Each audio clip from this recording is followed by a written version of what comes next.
இப்போ நம்ம என்ன பார்க்குறோம்னா, Honda Activa clutch roller bush மாற்ற போகிறோம் புதுசாக.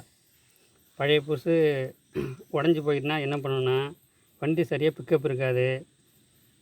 வண்டி மூவ் பண்ணும்போது ஃப்ரண்டில் வந்து உதறும். புதுசாக போட்டுட்டோம்னா வண்டி ஸ்மூத்தாக இருக்கும், பிக்கப்பும் நல்லாயிருக்கும். இதை நம்ம புதுசாக வந்து எப்படி மாற்றணும்னு சொல்ல போகிறேன்.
இந்த நெட்டை டைட் வைக்கும்போது வெற்று மாடை வந்து நெட்டை டைட் வைக்கக்கூடாது. ஏன் சொல்கிறேன்னா, வெற்று மாடை நெட்டை அடித்து டைட் வைக்கும்போது கனெக்டாடு பெண்ட் ஆகிடும்.